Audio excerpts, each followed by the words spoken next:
Datuk cakap pasal isu masa Datuk boleh minta komen sikit mengenai insiden di Madinah, Mekah mengenai sajak apa jadi? yang bertelekung berpakaian wanita tu Datuk sendiri boleh minta komen. Ya. Saya dipahamkan beliau masih lagi di sana ya. Saya pun menerima berbagai maklumat, lalu saya terus berhubung dengan pejabat saya dan juga pihak yang relevan untuk mendapat maklum sebenar apa dia isu yang dihebohkan ini.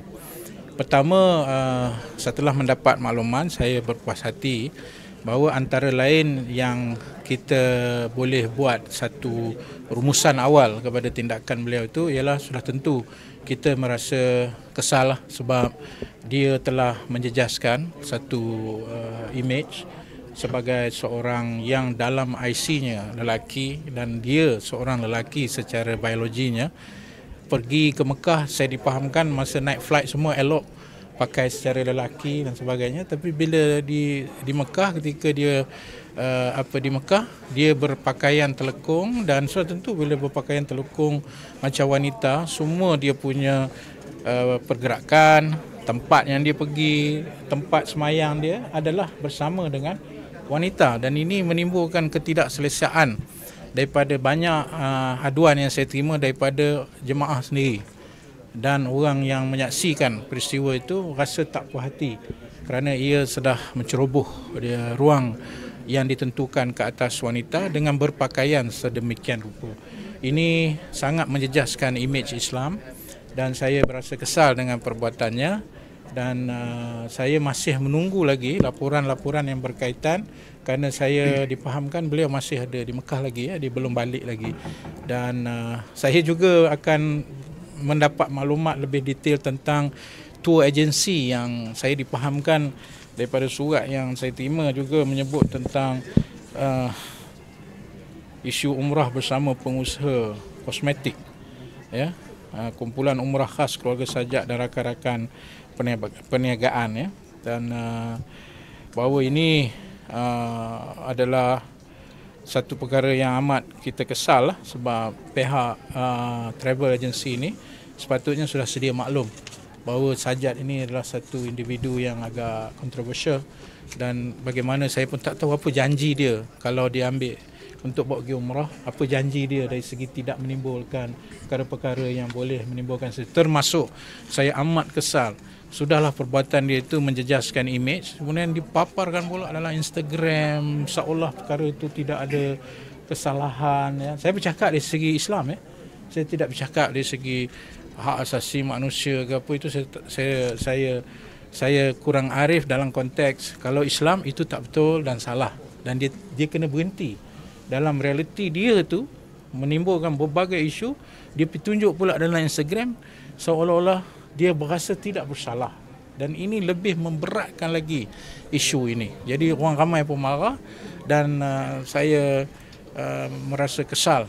Dan dari segi apa tindakan, orang akan tanya what are we going to take action against dia. Nombor satu, saya menyatakan saya perlu maklumat yang lebih detail sebab saya sebagai menteri dalam konteks tindakan kita boleh tengok berbagai alternatif dari segi undang-undang. Pertama, perbuatan dia itu dibuat di Saudi, dia tidak buat di Malaysia, itu satu hal lah. Yang kedua, mungkin kita boleh tengok dari segi dia uploadkan benda itu dalam Instagram, dalam Facebook dia, di situ mungkin ada undang-undang yang boleh kita ambil atas sebab menimbulkan sensitiviti dan kemarahan orang ramai tanpa dia dengan sengaja menimbulkan kemarahan. Mungkin we will see on that. Tapi again, itu bukan di bawah saya punya bidang sebab itu di bawah SKMM, Akta SKMM, sijil Suruhanjaya Komunikasi dan Multimedia. Dan lebih penting, saya minta juga berita-berita fake news yang timbul hasil daripada berita ini, kita pada waktu yang sama kena menjaga keselamatan dan nyawa beliau. Jadi kita tidak mau timbul dia kata dia akan dibelasah, dia akan dipukul apa. Saya rasa itu saya harap konsulat kita lah di Saudi mengambil perhatian inilah ya. Datuk, kerajaan Arab Saudi ada maklum ke mengenai apa masalah yang penahanan ni ke? Saya belum terima lagi. Saya belum terima lagi apa-apa maklumat, dan kalau ada pastinya saya orang pertama yang akan menerima maklumat. Ya. Tu agensi tu pun dia kalau dari segi undang-undang, dari segi umrah dia berdaftar di bawah MOTEC. Dia tidak berdaftar bawah kami sebab ini undang-undang. Tapi walaupun ini bukan alasan lah. Saya rasa ini bukan alasan. Saya akan secara proaktif akan cuba tengok yang travel ni, Albaik ni, untuk saya tengok sejauh mana perjanjian dia dengan Sajat.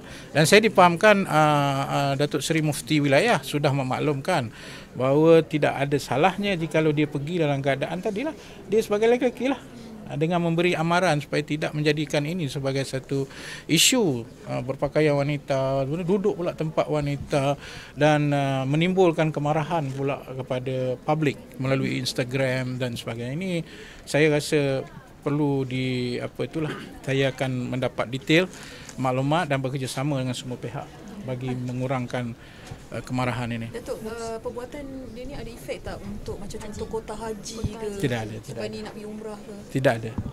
Itu tidak ada. Saya rasa ini kita tak boleh jadikan dia sebagai satu alasan menyatakan oleh kerana itu maka jadi kita punya kota. Itu tak ada isu. Dia lebih individu yang perlu ditangani secara individu lah. So you're confident that it's not going to affect our It will not affect because this is an individual act which does not represent even our policy, and it is against Islam for you to act and wear certain dresses that you are not supposed to do so, and then doing it in Mecca and in Madinah and telling to the whole world that you did it. Itu another issue yang I think kena mengambil sikap yang agak tegas lah. Can the Saudi authorities take action against him? I do not have any authority to say that because Saudi would have their own laws and regulation, and everyone should respect the law and regulation of each country when we are there. And especially in Mecca and Medina, they do have a strict law on such kind of issues. And since he is still there, would you want to advise him to go back? Please do so. I would like to use this. Saya menggunakan platform ini untuk bagi tahu kepada dia, tolong jangan dengan perbuatan anda itu menimbulkan yang paling utama kebimbangan orang awam dan kemarahan orang awam. Satu, yang kedua, fikirlah bahawa tindakan itu anda lakukan di negara orang, di bumi Makkah, di bumi Madinah, yang akan terjejas imej kita yang mungkin boleh menjadikan satu isu antara negara. Dan yang ketiga, kembalilah kepada fitrah asal dan hormatilah agama dengan kita mengikuti ajaran pakaian. Kalau laki-laki, pakailah macam laki. It doesn't matter dia pakai laki-laki, shape dia macam wanita atau itu non issue, tapi dia kena kembali kepada dia punya fitrah sebagai seorang lelaki, termaktub dalam dia punya IC, termaktublah dalam dia punya DNA dan sebagainya. Sebab kalau dia buat begitu, maka saya khawatir dia menimbulkan berbagai reaksi yang kurang senang oleh berbagai pihak. Adakah kerajaan akan bertindak lebih tegas terhadap golongan maknya dan juga transgender? Itu tidak ada kena-mengena. Saya bercakap tentang isunya di Mekah dan Madinah. Thank you. Adakah akan berjumpa dengan agensi-agensi sedemikian untuk memastikan perkara ini tak berlaku lagi di masa depan? Pastinya, sebab saya rasa paling utama ialah agensi itu yang mengambil pelancongan itu. Dia yang patut membuat satu, orang kata, penelitian lah, bahawa such action, tindakan tidak boleh menjejaskan sensitivity dan sebagainya. Itu memang tanggungjawab awal lah di kalangan agensi pelancongan ini. Terima kasih.